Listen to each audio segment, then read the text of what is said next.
I've got you. I've got you right here. You don't have to say anything. You don't have to debrief or explain or give me the highlight reel of what happened in there. I was watching you all day, and I know enough, and the rest can wait, or it can never come. Either way, I'm holding you exactly the same. Just let the door be closed. Let it be over. It's over now. There. Feel that? That's the end of it. Everything that happened today, all the things that were said and unsaid and implied and loaded and just slightly too much, it stays outside. It doesn't live in here. This room is yours and mine, and nothing from out there has the right to follow you in. You made it through the whole day. I watched you do it. I want you to know I was watching, and I saw how much it cost, and I thought about you the entire time we were there, about what you were carrying, about what it takes to be that version of yourself for that many hours around those specific people. It takes an enormous amount. And you did it. You did the whole thing, and you got us home. And now you're done, and I have you.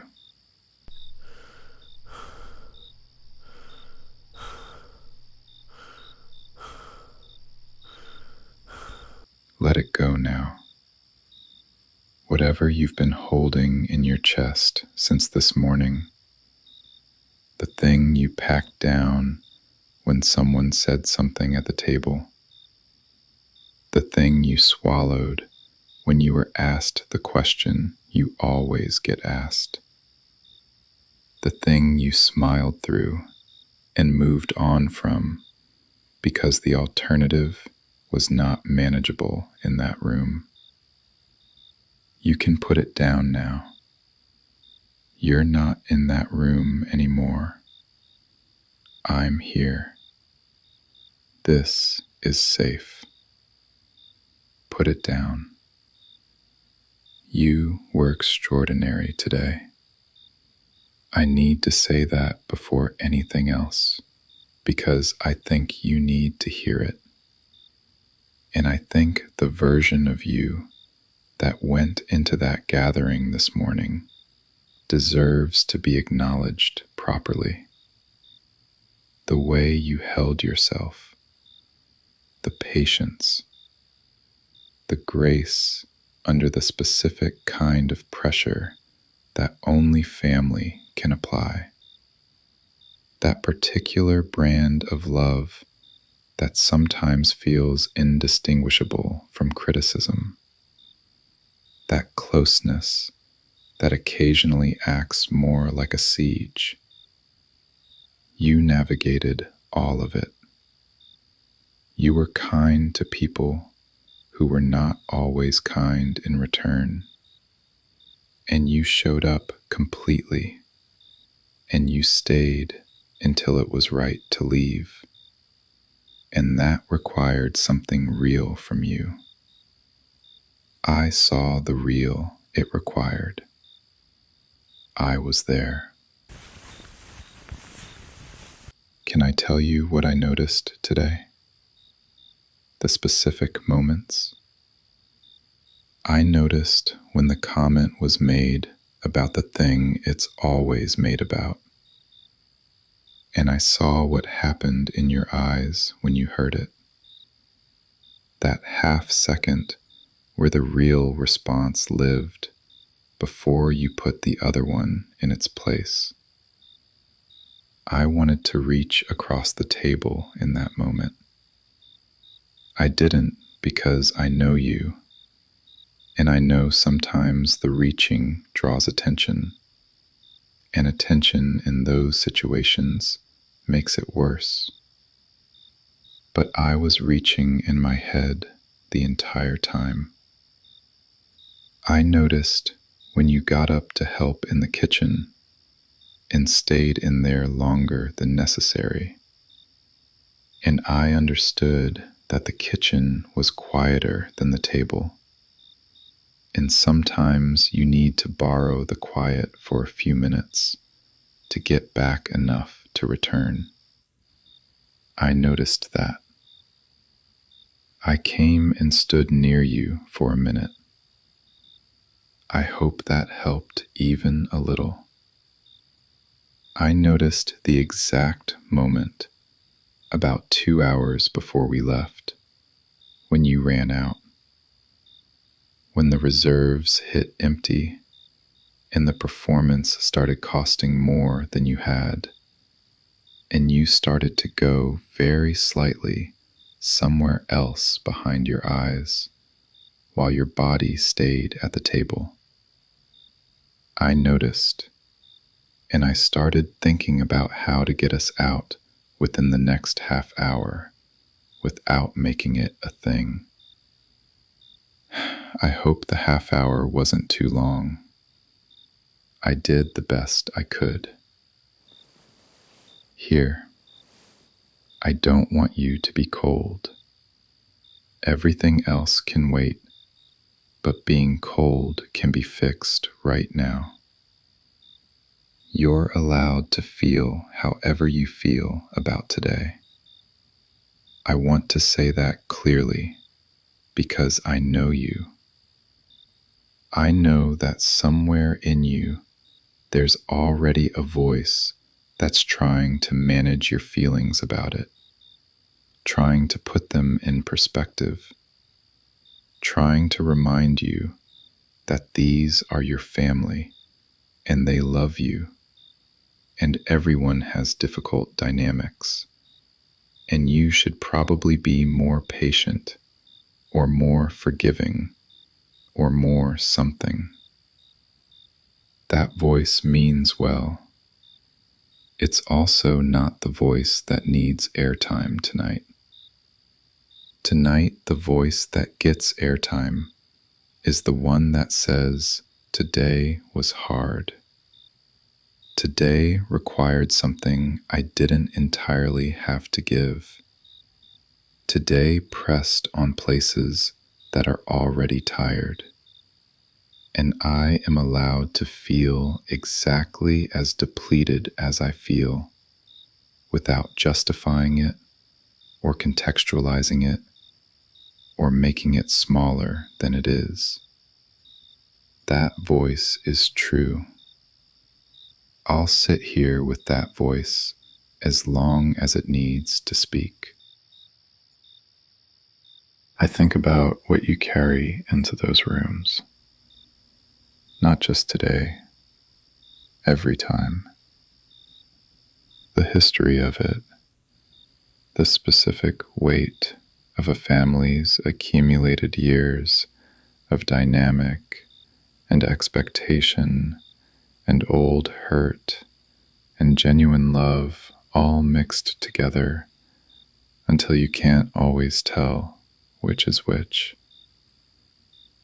You go in carrying all of that, and you manage it with so much care and so much consideration for everyone else's experience. And I wonder sometimes if anyone in that room has any idea how much is happening inside you while you sit there being gracious. I have an idea. I'm still probably underestimating it. You don't have to be gracious now. I want to say that explicitly. Whatever face you need to make it. Whatever sound wants to come out, let it. If you need to talk, you can talk. And if you need to be completely silent, that's just as good. If you need to cry, I have you. And crying is a completely reasonable response to a day like today. And there's nothing to manage about it here. If you need to say something uncharitable about something that happened, I will listen without judgment and without repeating it and without turning it into something bigger than it is. I am a vault for whatever today put in you. You can give it to me. I'll hold it. The thing I want you to remember, not tonight necessarily. Tonight you're allowed to just be done. But sometime when you're ready. The thing I want you to carry forward from today is this. You are not what those rooms sometimes try to make you feel like. You are not the things that were implied, or the questions that were asked, or the comparisons that were drawn. You are not behind, or lacking, or in need of correction. You are not too much in the ways they sometimes suggest, or too little in the ways they occasionally imply. You walked in there a complete, full, extraordinary person, and you walked out the same one, and nothing that happened in between changed that, even when it felt like it was trying to. I know who you are. I know it on ordinary Tuesdays and on days like today, and in the mornings, and in the difficult evenings, and in all the unobserved moments that nobody sees but me. I know who you are clearly and completely, and what I know is this. You are so much more than what that gathering could hold today. So much more. We don't have to move for a long time. There's nowhere to be and nothing to do, and no version of this evening where you owe anyone anything. The dishes from the gathering are not our dishes. The drive home is already done. The only remaining task of this entire day is to let me hold you until you feel like a person again. Your own person. The one that belongs to you and not to anyone's expectations of you. And that task has no deadline and no rush. We'll just be here for as long as you need. Take all the time you need. I'm not going anywhere.